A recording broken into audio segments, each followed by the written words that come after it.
I bought the first shares of Berkshire in 1962, and it was a northern textile business destined to become extinct eventually. And it was a statistically cheap stock in a terrible business.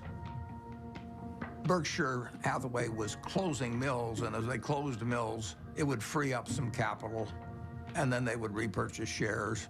So I bought some stock with the idea that there would be another tender offer at some point, and we would sell the stock at a modest profit. And at one point, the management asked me at what price we would tender our stock, and I said $11.50. And the tender offer came out a few months later, and it was at $11 3/8, which was an eighth of a point cheaper. And that made me very mad, so I just started buying more stock.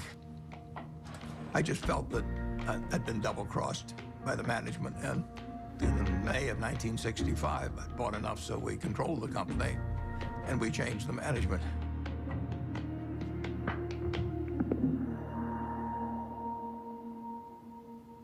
That was a pretty silly way to behave, as Warren has recounted in retrospect. One of the reasons Warren's successful is he's brutal in appraising his own past. He wants to identify misthinkings and avoid them in the future. But it was an accident that he chose Berkshire Hathaway. If the chairman hadn't tried to cheat him out of an eighth, there wouldn't have been any Buffett-Berkshire Hathaway history. If you're emotional about investment, you're not going to do well. You may have all these feelings about the stock has no feelings about you. Looking back, it's interesting, that tender offer, I didn't realize it, but it happened about 5 days after my dad had died, and whether that had affected me or not, I don't know. Do you remember your last conversation with your father? Yeah, but I don't want to talk about it.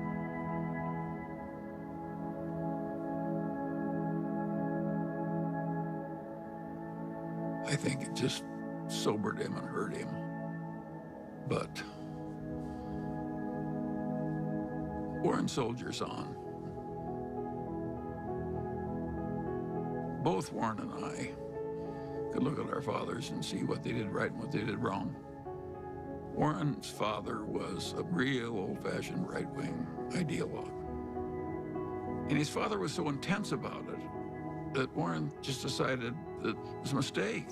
It cabbaged up your head to be that much of an ideologue. So he loved his father, but he didn't want to become that much of a true believer in anything. My politics became more overt after my dad died. Civil rights changed my views.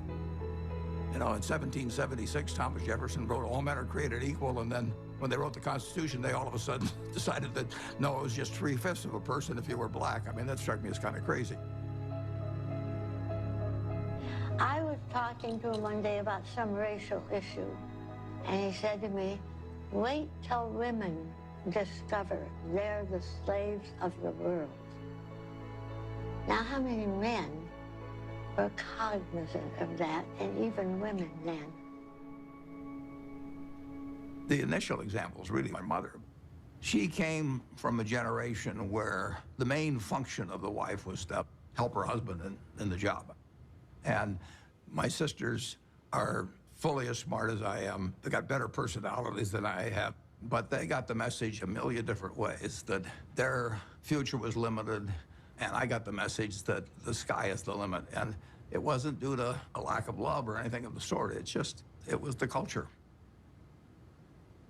On the other hand, you can look at the flip side of that and say it's quite encouraging, because if you look at what this country accomplished only using half of its talent, you know, just think of the potential for the future. I'm enormously bullish on America over the future, and part of the reason is that we, by some rather stupid decisions, essentially put half our talent on the sidelines.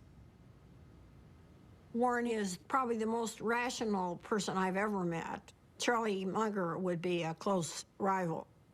And Charlie became a man that Warren depended on heavily. And I think his first experiences in the discarded cigar butt era convinced him that it was not exactly where he wanted to be. He'd made so much money for so long doing what he'd been taught by Ben Graham which would buy these very cheap stocks. And if they were cheap enough, he didn't care it was a lousy company and a lousy management. He knew he was going to make money anyway just because of the cheapness.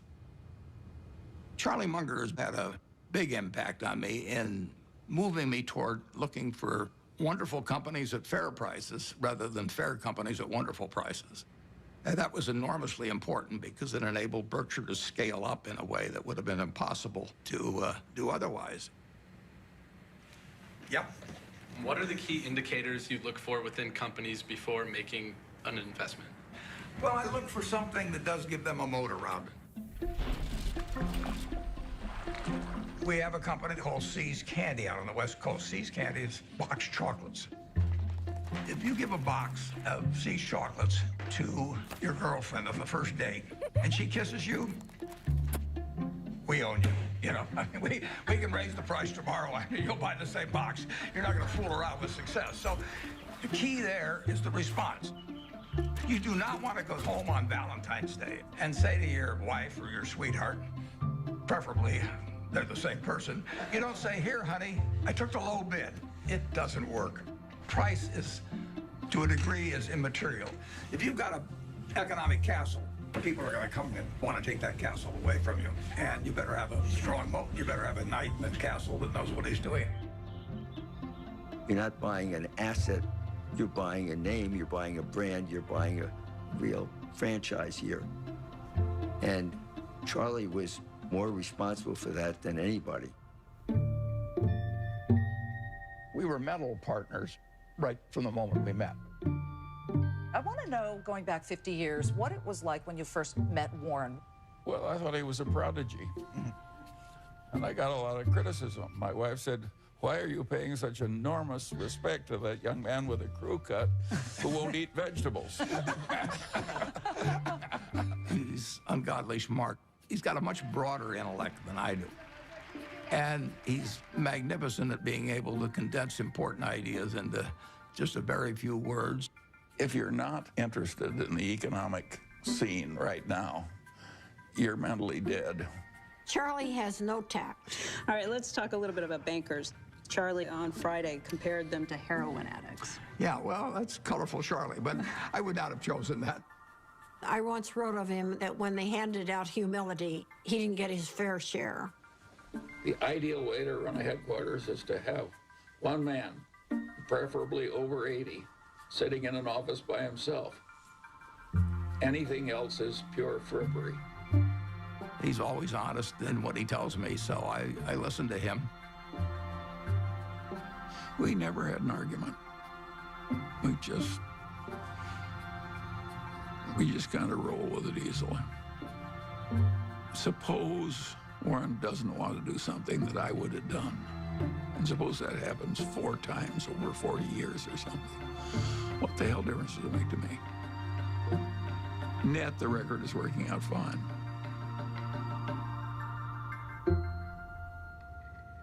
Both of us know that we've done better by having ethics. Warren's not interested in making money by cheating people. Warren's opinions of Wall Street investment bankers would not endear him to their mothers. He feels that they're, for the most part, not out for their clients. They're out for their own business interests. In the late 1960s, there were just a flood of accounting shenanigans and mergers built upon false accounting and misleading people. It was a time when a lot of charlatans were prevailing in Wall Street and were being applauded by Wall Street. And I understood what the game was about, but I didn't want to play in it. So I closed down the partnership at the end of 1969, and I took on the title of chairman for Berkshire Hathaway. Well, I think the modern Berkshire is pretty much all a reflection of Warren.